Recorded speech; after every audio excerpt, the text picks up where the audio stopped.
Hello, welcome to Chess Reviews 74. I've just got this, which has just come through the letterbox, and I thought you might like to have a look at it from the perspective of not looking at it, but me looking at it, and you looking at me looking at it. So just you watch out. This is volume 88. I've got all of them back to number 1. From 1935, so that's quite a lot.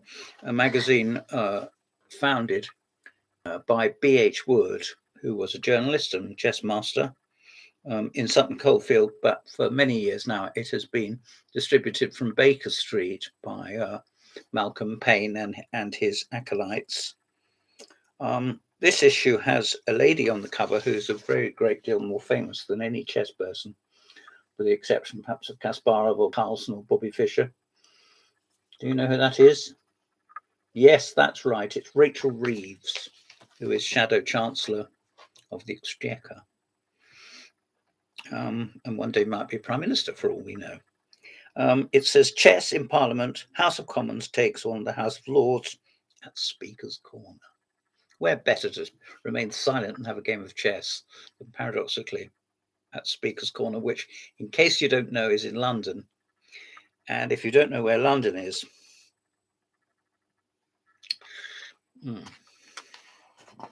so I'm opening it up, and there's an enormous advert for books. Well, nothing I like better than books. So there we are. All sorts of titles, none of which I've got, but that doesn't have to matter. New in chess books. So they come from Holland originally, I suppose. And they're in English. There's a masthead telling you who the editors are and various contributors. And there's a list of content down this side. So you can turn to the sections you want and see what's on offer. A lot is on offer, as you might expect. The cover price is $5.95, which by modern standards is a fairly good value, I think. And you can subscribe. Just Google it, Chess and Bridge, Baker Street, and they'll quote you the most recent rates. I get a 3-year subscription every time to support them. I mean, if it suddenly conked out, well, you know, but I'd like to think it's supported. And here's a picture of no less a person than the Speaker of the House of Commons, Sir Lindsay Hoyle, proved a welcome and knowledgeable host for the opening ceremony. Good Lord. Commons versus the Lords, the upper chamber. And here is Rachel Reeves, the Shadow Chancellor, which I just mentioned, with Malcolm Payne, who is not a shadow, but an international master. And there's Rachel thinking about her move, though not politically. It says she's a former British under-14 girl champion. I must confess I didn't know that, but whether she is or she isn't, it's lovely that she is in the government, or will be one of these fine days, I'm sure. What I mean is she's in the shadow. She's in opposition at the moment. And here's the match. In case you're worried to death what happened, the House of Lords was defeated fairly heavily over 12 boards by the Commons. And on top board for the House of Commons, I'd like to know who this is, with Jessie Norman. Maria Eagle was on board 2, and Rachel Reeves, MP, was on board 3. And I have to be honest, I haven't really heard of too many of these people. I'll probably get in trouble for saying that, but there's no point in making stuff up. And here is a picture of the 2 protagonists as I speak. The World Chess Championship is on. And there they are, battling it out. This is actually not a picture. It's picture of the two contestants, but it's not a picture of the World Championship because it hadn't even started when they went to press. Anyway, there's some games. Ivan Chuk. And some pictures of some absolutely gorgeous young women. Happy Smiles, I should say it is. 5 days of hard-fought chess.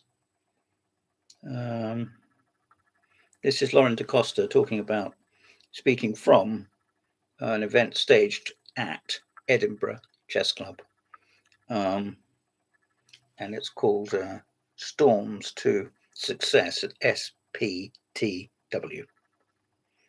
And it gives some games, which I don't propose to dissect, by Louise Head and also various other people. Andrea Henderson. At least that's a nice simple name I can say without getting confused. And here is Mrs. Arakamia Grant, who is a Scottish, not by birth, Grandmaster. The full title, not the ladies. And the event was won by Sakovia Svetlana. Well done to her. But here is an article about Levon Aronian bouncing back to his best at the WR Masters. This is back in the groove. There we are. Bunch of Grandmasters, I'm sure, possibly all Grandmasters. And it gives some games. Nimzo Indian, a dragon. And some Yasa Sirawan looking happy. Almost devilish. Look. The American Grandmaster, there he is.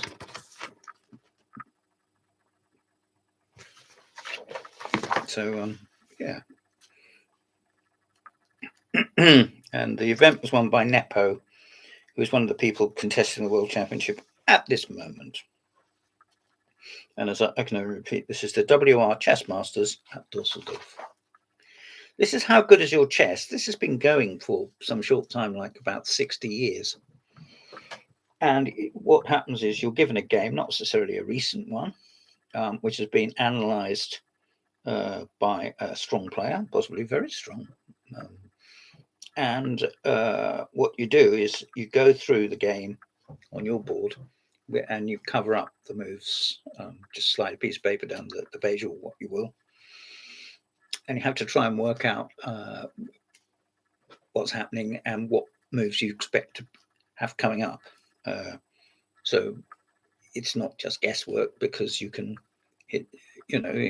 embroider something quite successfully, firstly inside your head and then hopefully on the board itself.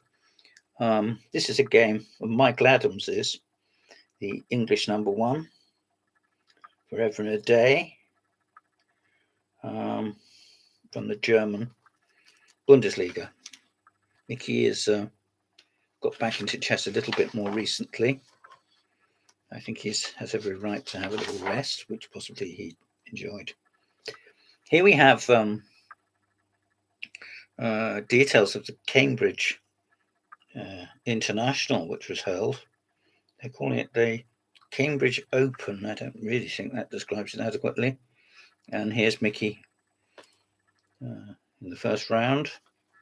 And subsequently, he did win the event after a little bit of a hiccup against somebody with almost the same name as him, Henry. Well, Henry, if you're listening, you'll never get a game like that again, mate. Winning moves, so you get puzzles, sort of thing you could do without a set. You could try to do it without a set. I can't even do them with 6 computers and a library of 900 chess books. I still can't work half them out, but probably most people can, but I can't. Oh, here's an advert for some more books from Thinkers Publishing, about whom I know very little, but I should think most of these are pretty interesting. There you are. It says from spring 2023, in other words. And if you're interested yourself, www.thinkerspublishing, all one word, .com.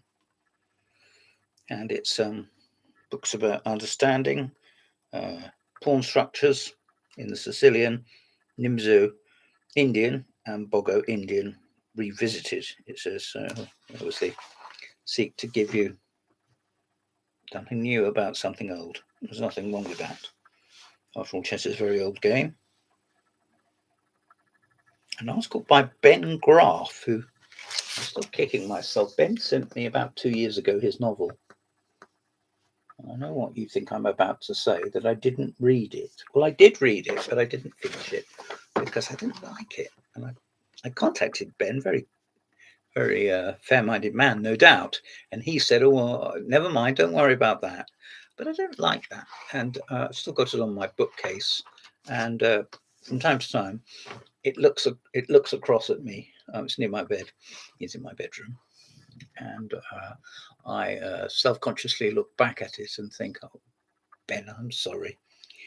Anyway, here's an article by Craig Pritchett, who was the Scottish #1 player and now is very senior in his sphere, and still plays a bit.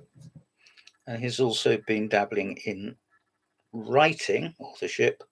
Long ago, he wrote the Scheveningen book on the Sicilian, and this is a history book about zuka and steinits.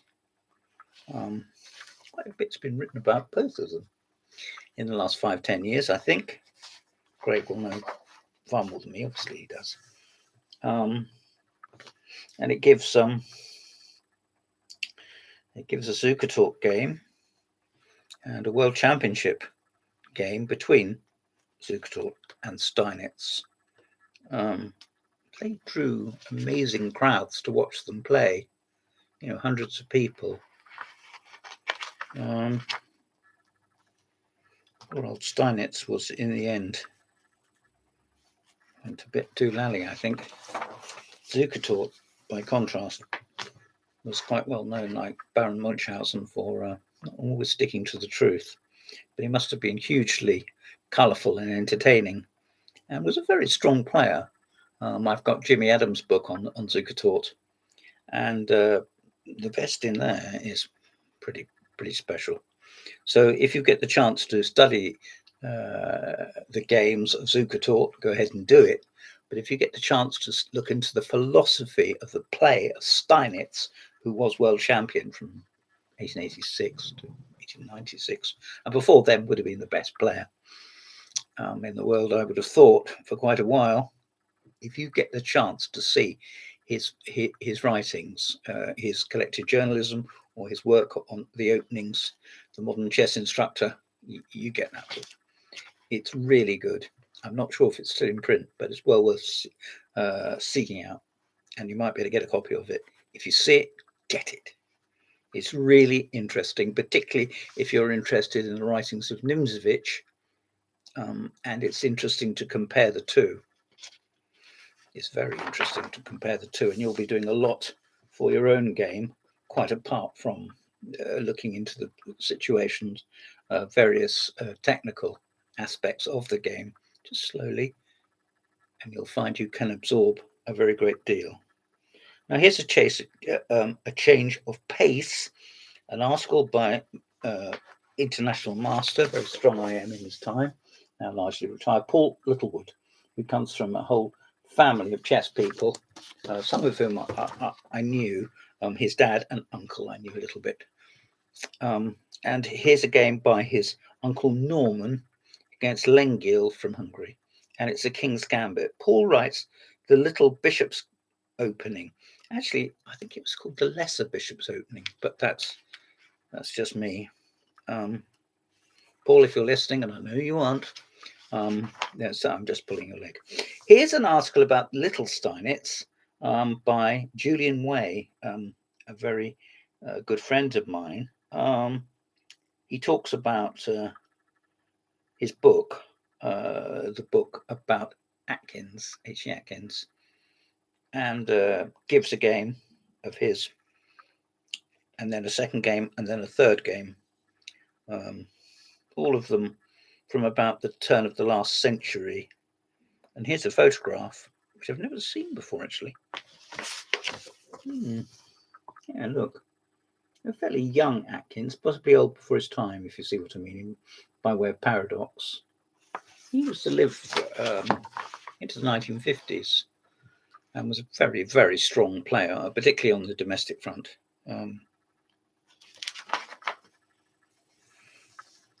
It's an article by Neil Hickman. Neil wrote a book, Memorable Games, or British Chess or something. It's got dark blue cover. And I bought it, and I'm quite pleased with that. Anyway, he gives the game between Laszlo Szabo and Ken Lloyd, which was a favourite of Ray Keene's. He mentions that in his introduction to a book about Hastings, the Hastings International, which is held each year. And this is the King's Indian, which Ken Lloyd, his brother David, was also a formidable player. Yes, it mentions it. Here we are. I didn't realise this was here. Neil Hickman's Memorable Games of British Chess. 90 classic games between 1788 and 2016. Well, there's a sweep for you. It's got a photograph of Szabo, but not playing one of the Lloyds, but playing Dr. Erver. Well, it's a photograph worth seeing, but it's a shame they couldn't find. I'm sure they tried. The actual game being played. But, yeah. Magical Attacks. Some games by some recent games.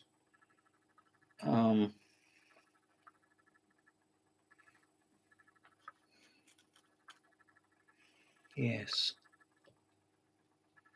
3 recent games, it says.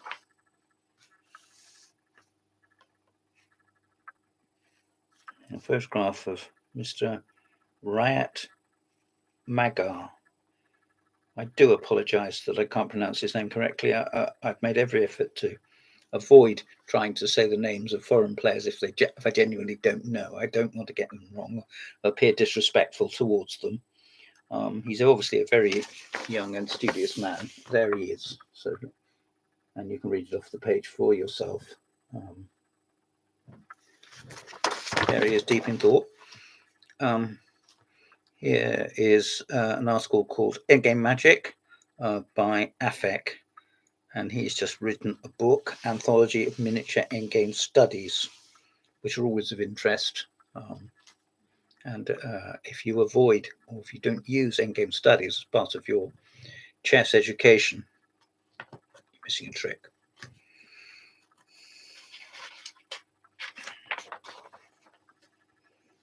And here is a column which is too often omitted by an old friend of mine, Brian Stevenson, lovely guy, and he deals with studies. Let me get my fingers out of the way. Studies with Stevenson. And believe you me, does Brian Stevenson know his onions? An interview by Mr. Studer, Nell Studer, who is a Grandmaster. I didn't know that. There's a reason I didn't know that. Never heard of him. But that's what happens nowadays when you're old. And he answers various questions, 60 seconds. So it's just a quick run through. But don't belittle it because of that. What is your favourite book and piece of music? Una Mattina. And his favourite film or TV series is Prison Break. That's a bit like Kit Kat, isn't it? Anyway, what's your favourite books? And it says Method in Chess by Dorfman, Jonathan Rowson's The 7 Deadly Sins, and Learn from the Legends by Mikhail Marin. He's pretty outspoken. Is FIDE doing a good job? A horrible one, he replies. Can chess make you happy? No, but it can be a piece in a complex puzzle. That's a slightly guarded answer, but I completely see what he means. Overseas news. I'm so glad that when I was editor of BCM, which I was some years back now, quite some years back, I reintroduced games, a news section, both for the rest of the world and for Britain. Unfortunately, BCM doesn't do that anymore, which they did, but you listen to me. But chess still does, and here we are, two young English masters, Jonah Willow and international master with his finger on his nose, Harry Graf. Harry was the surprise and very welcome British chess champion 2022. I hope he'll be defending his title in Leicester this year at the end of July. I shall be there, and I hope that many challenges for Harry's title will be as well. Home news, so it's bits of news from Cardiff, Coventry, Daventry, I just pick a few out at random, Edinburgh, Hevingham, I didn't know where that was, it's in Norfolk, Kenilworth, Lisburn, London, I know all about London, and Northampton. And here are some answers to the quizzes, the puzzles. A sea of figurines, but no less. I don't suppose anyone's going to much play over all that, but they might, and they also might just see one or two which they want to set up on a demo board. It's quite an interesting thing, actually, if you arrive at a chess tournament, arrive at a chess gathering, rather, not a chess tournament, and there's a position up on a demo board, and providing someone doesn't knock it off or I don't know, kick it on the floor or something, which can happen. Well, it can. You can look at the position and try and work out who's winning, and you can have little discussions. It's quite fun. I mean, you may think, well, it sounds very modest or, very trivial, but it feels quite good. Here we have book reviews. I haven't read these all through, by Sean Marsh, who is a very learned gentleman and very self-confident. Excuse me, I'm losing my voice. He reviews about 20 titles, and at the back there's the assistant editor, deputy, John Saunders here, looking bearded and relaxed. Well, I can't max the relaxed bit, but I can max the bearded bit, don't you know?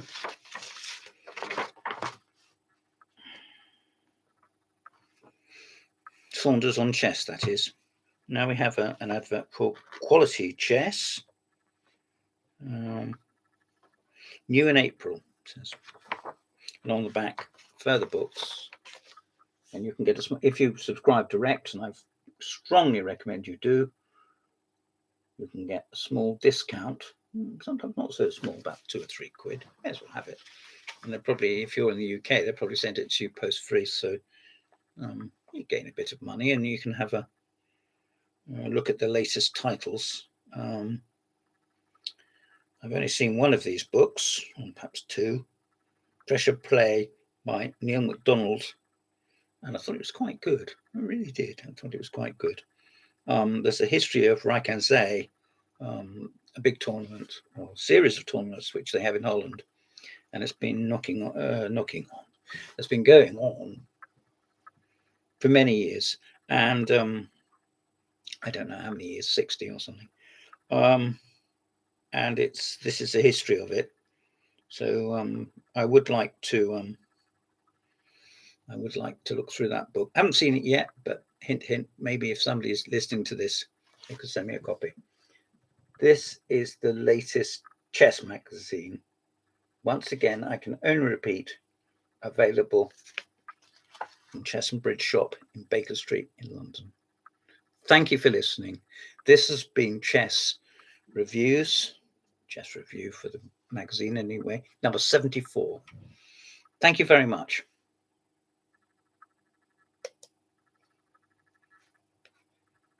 Hmm.